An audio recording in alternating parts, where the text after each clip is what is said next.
where are we? And I would like to invite the panelists, Dr. Manthan Katrotia from Ahmedabad, Dr. Vikram Kumar, who practices in Hyderabad, Dr. Arpan Mehta from Ahmedabad, Dr. Arshad Raja from Chennai, Dr. Sanket Shah from Ahmedabad, and Dr. Vijay Murthy from Chennai.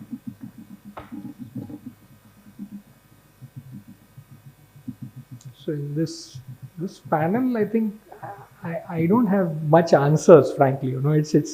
It's more of a practice survey where, as we were discussing even in the previous session, this is the azacitidine venetoclax also is more of an art than science. There is some science in it, but there's a lot of art as well.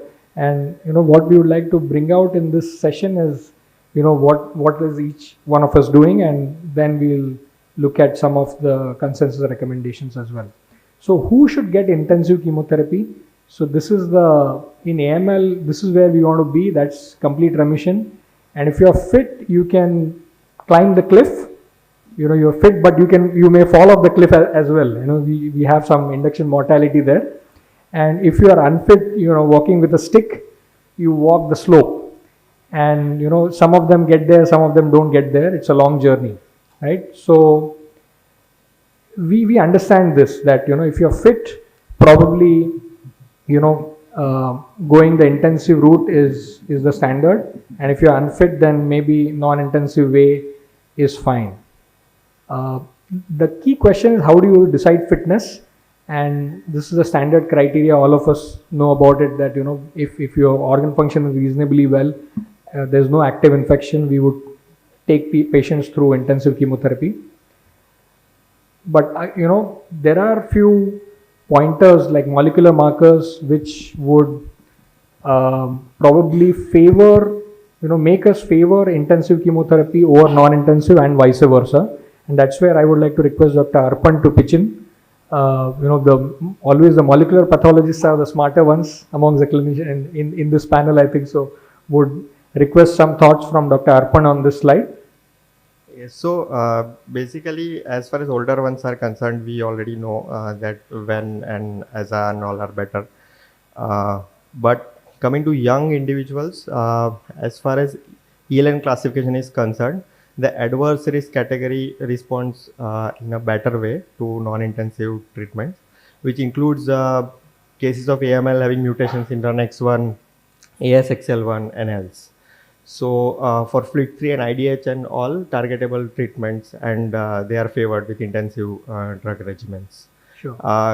There was a recent article about a month back in Blood, which showed similar results. That was Ven with decitabine versus 7-3. So in that case, interesting finding was AML ones with U2AF1 mutation fared really well with non-intensive drug regimens, and likewise RUNX1, RUNX1T1 did well with intensive drug regimens. Just to take it forward, so this is about selection of therapy. So somebody with a mutated RUNX1 or a secondary AML or ELN adverse risk, one would probably, the benefit with intensive is not much, where even if you're fit, you would probably prefer non-intensive. And, is amongst the unfit ones also, there is the recent ELN 2024, which would help us quantify the benefit with the non-intensive. Would you shed light on that as well? Yes, exactly. So coming to 2024 guidelines, ELN have put forward for those opting for non-intensive regimens. So in that, mutation analysis is extremely helpful. So cases so basically 4 mutations are very important in that. One is FLT3, of course, then TP53 and KRAS and NRAS. So if TP53 is mutated, then it is adverse risk.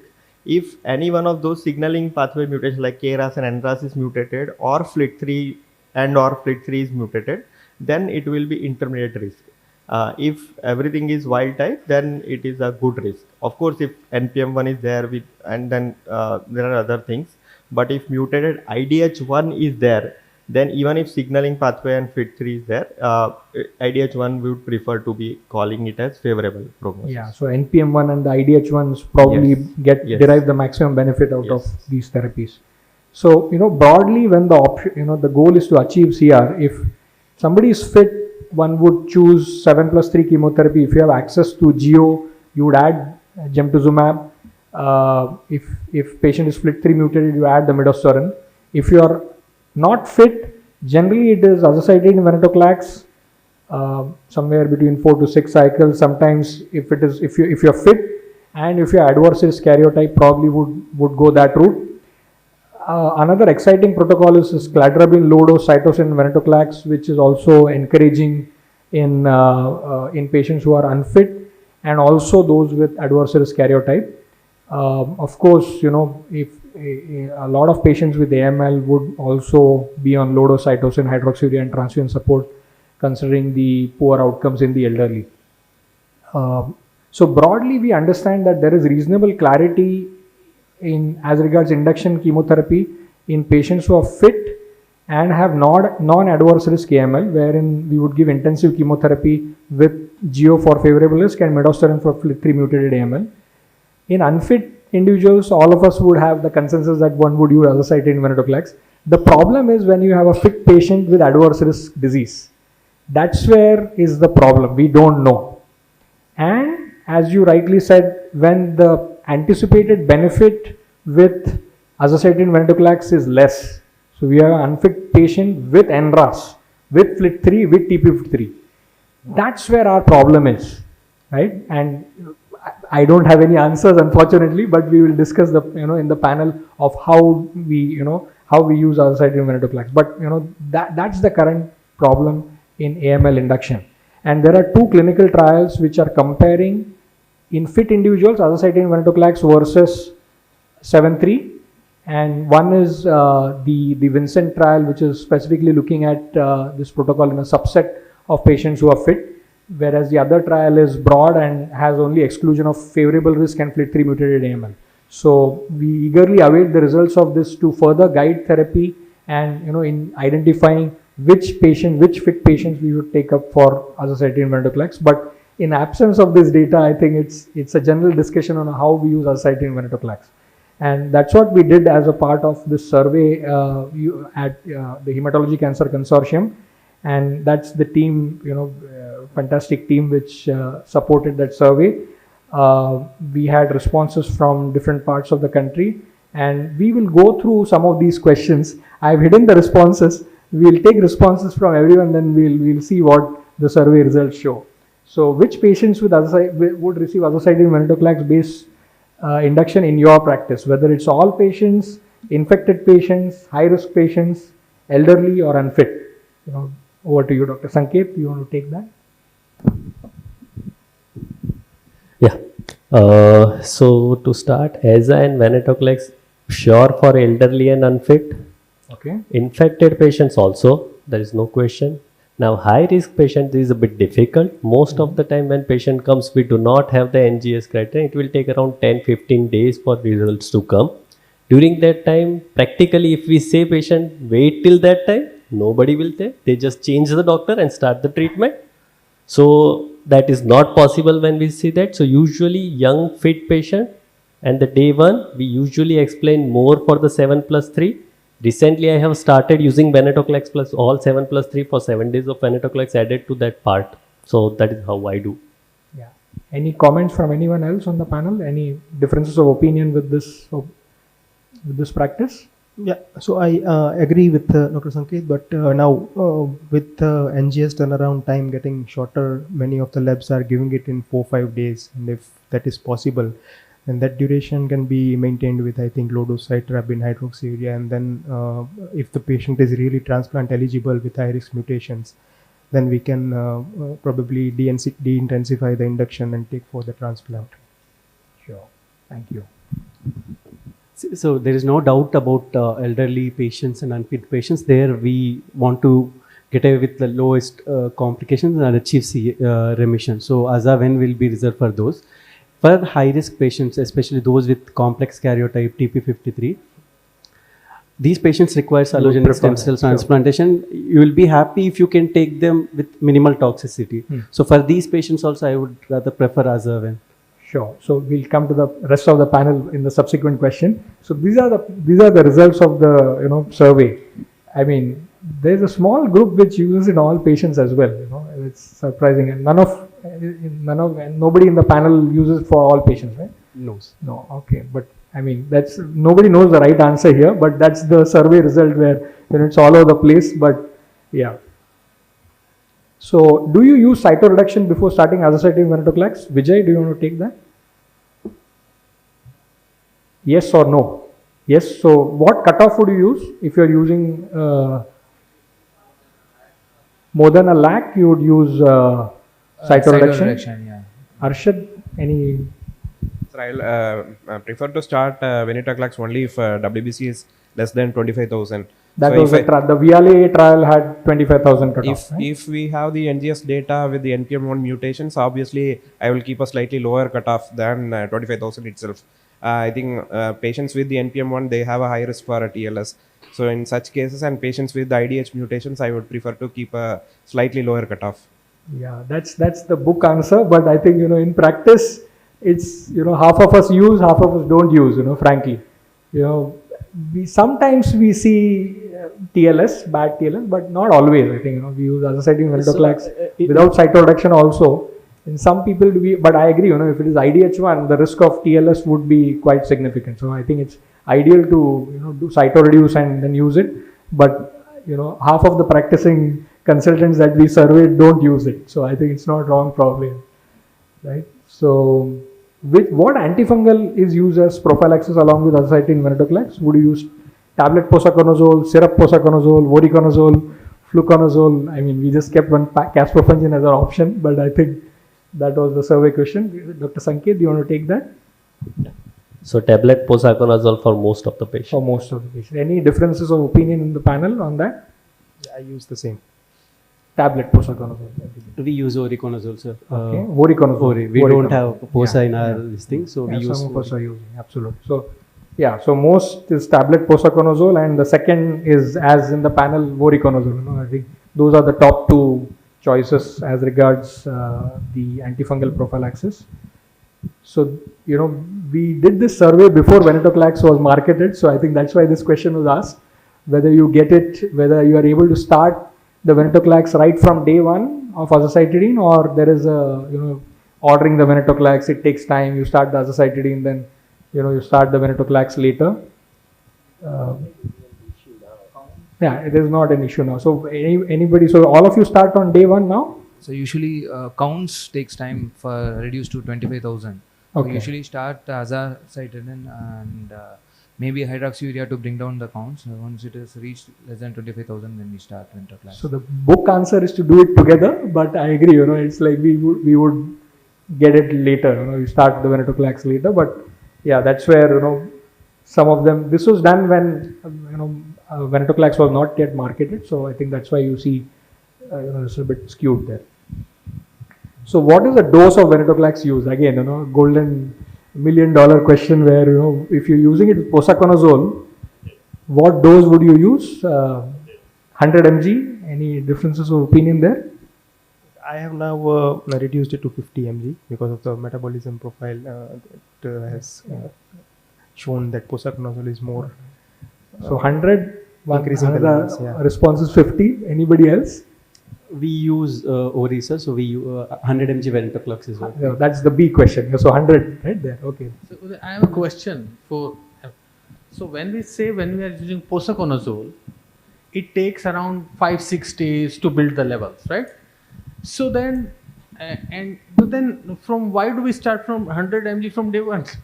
So after 7 days, maybe when the posaconazole level is there, you can decrease it. But why we start straight away from 100? I mean, so then 7 days of less therapeutic, the drug is given. So I just ask my. Absolutely, I So, agree. sir- So probably that's why we don't see much tumor lysis, because when we start with 100, I think So, there's sir, a biologic ramp up there. This same question was asked in one of the MHG conference with the lady who has done this, and what she said was it is not about the level, it is when the drug, it causes drug-drug interaction, it doesn't have to be with the level.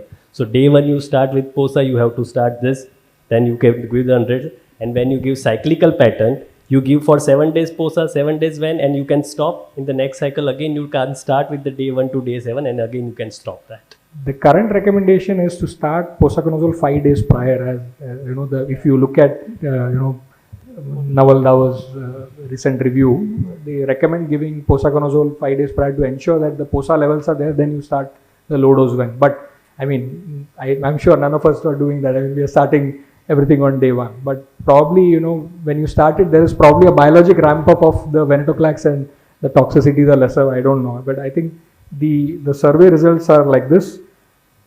Posaconazole, most people are using 100.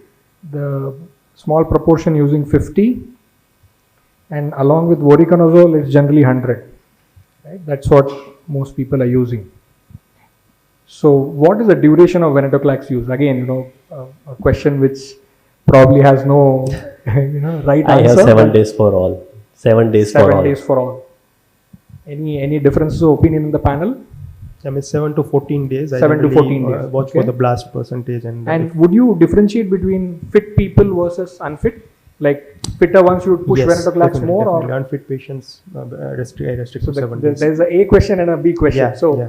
for otherwise fit, what would you use? Otherwise fit, I try to go up to 14 days. 14 days. Yeah, Okay. if counts and infections are not there.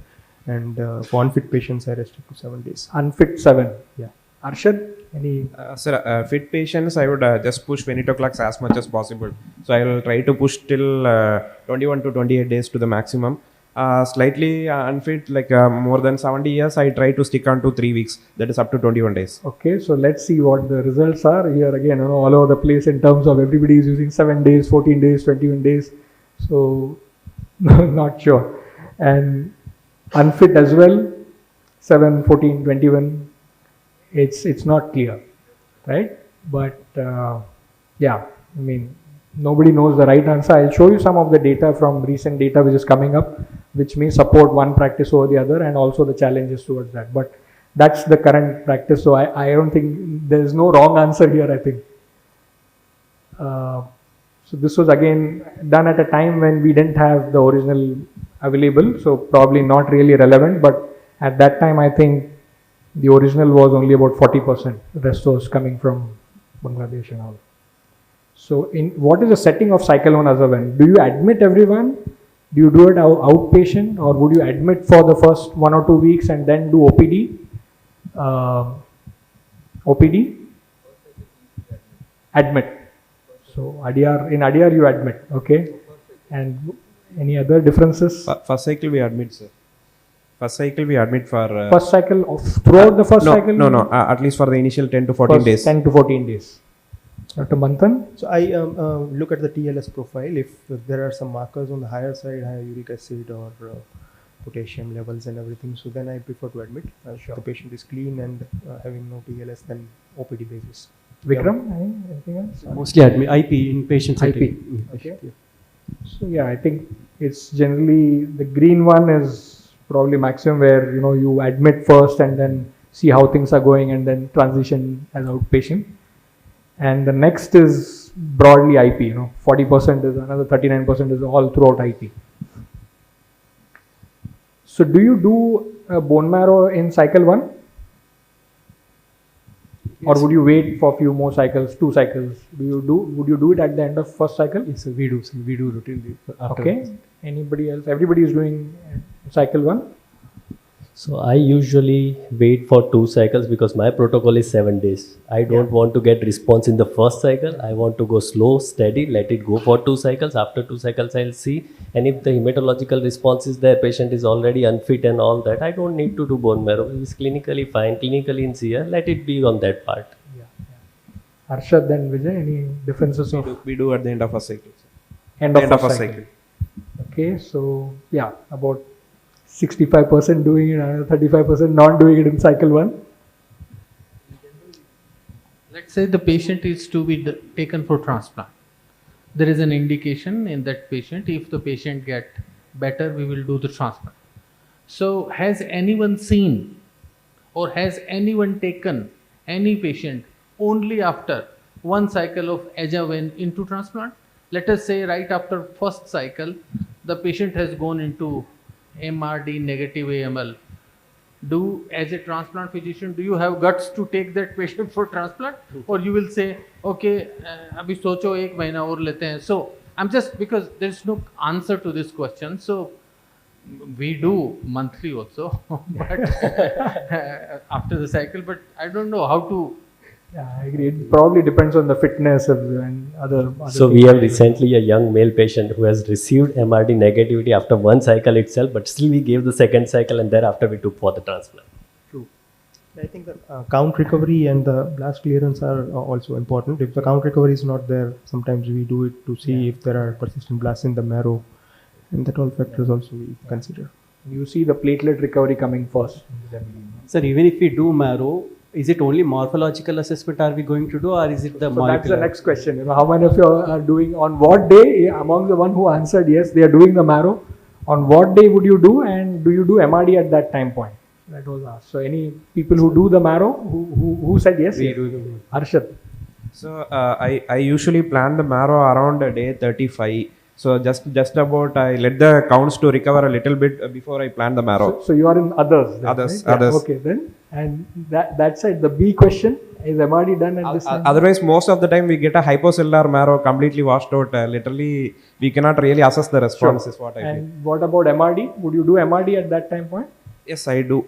You do an MRD, okay. Vijay, you concur with that?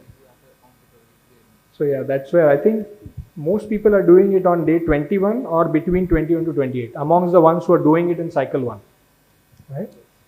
And the MRD testing, I think, you know, about 35% saying yes, half of them doing no. I mean, probably, you know, we don't know whether it's really, would you wait for a few more cycles and then do the MRD? Regarding GCSF use in cycle 1, would you use growth factor before documenting remission? Like if you have a patient, 7 days are over, counts are low, Cytopenia, febrile neutropenia admitted, yes. use it before, yeah, in cycle 1. Yes, agree. Because without looking at the bone marrow, I would hesitate. But if the patient is getting critical, then only. Yeah, so Sir, we don't use routinely. After documenting remissions, we to enhance the count yeah, recovery. if it is the marrow hypocellular, you would start G. Start. Okay. Yeah, so I think most people are doing that, about 60%, but about 10-12% in that range where you start off the growth factor before. I mean, I agree, you know, patient is sick, you have 7 days of azacitidine venetoclax is over, there is fever. Without the marrow, people would probably consider starting, some of us. So what is the duration of venetoclax use in cycle 2 onwards in otherwise fit patients less than 60 years of age?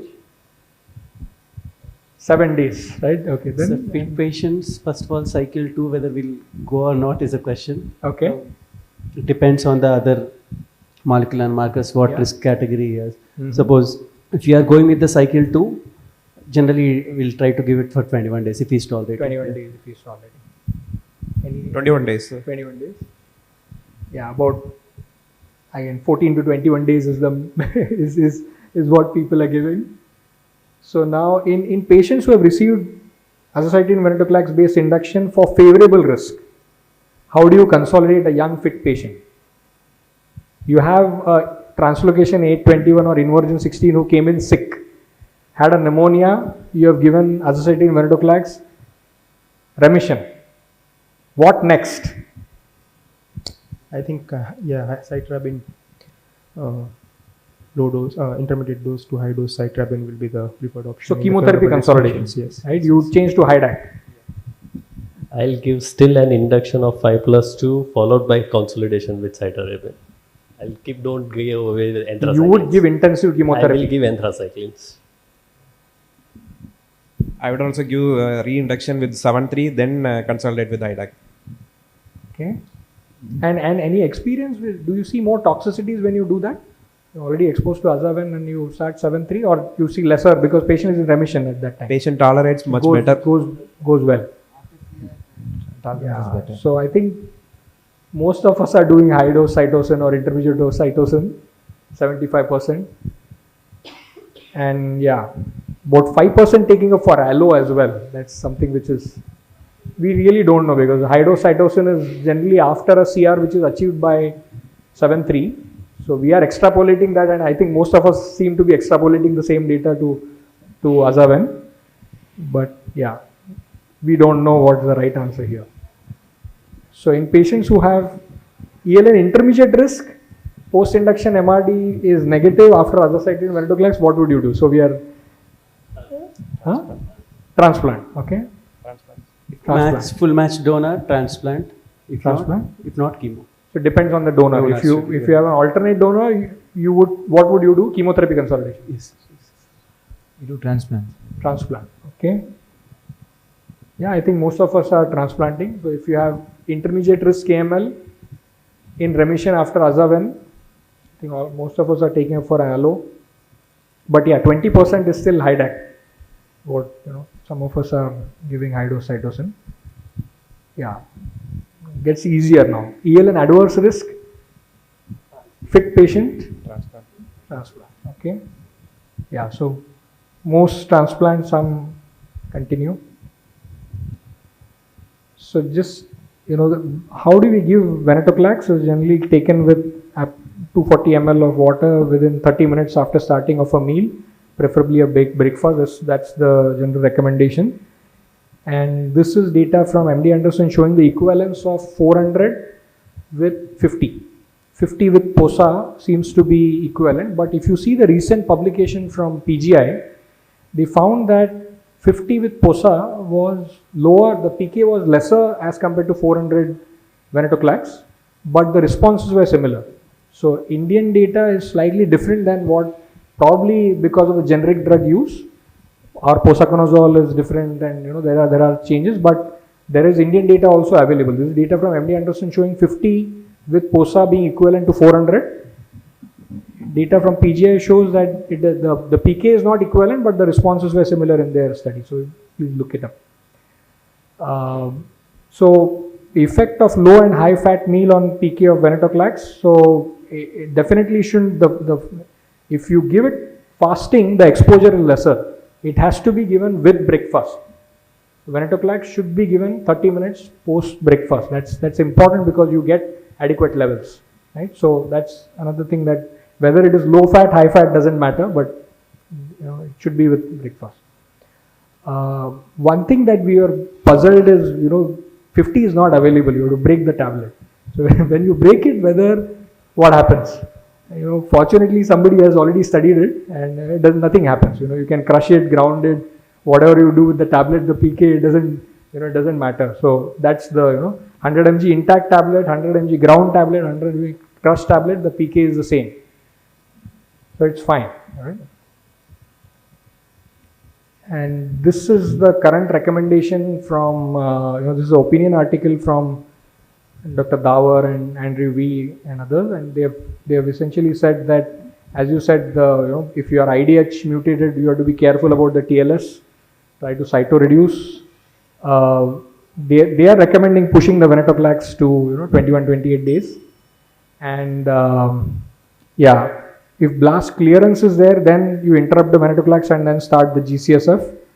And there is an algorithm which is given for the subsequent cycles. If you have delayed recovery, in what way you can reduce the venetoclax, and ultimately you don't go below 7 days, and then you can, if you are still having cytopenia, you cut the azacitidine dose.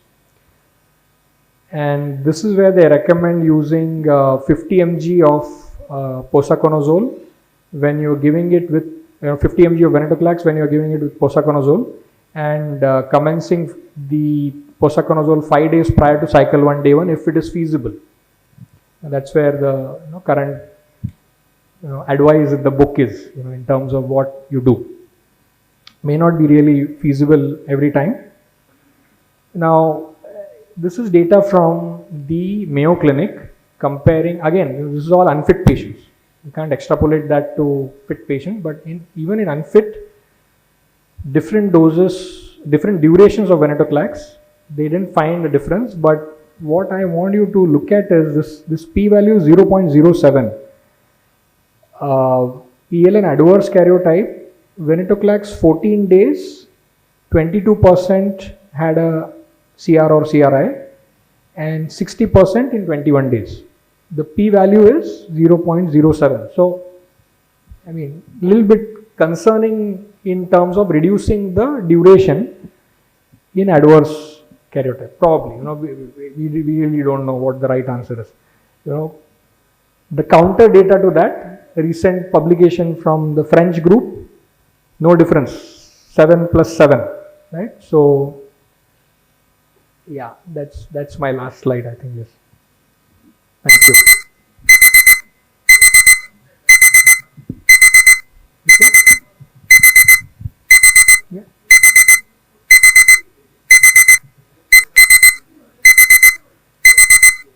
Statistics, we don't, I mean, it's probably numerically lesser, but the p-value comparing 14 and 21 is 0.07 in the adverse risk, here. So, I mean, one would say, if you're strictly speaking, there's no difference, right?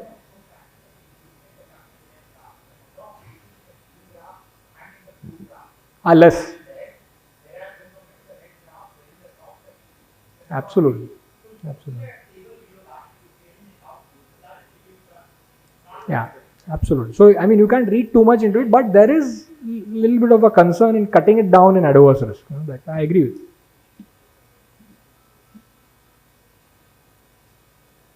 Thank you very much, Uday. Any questions?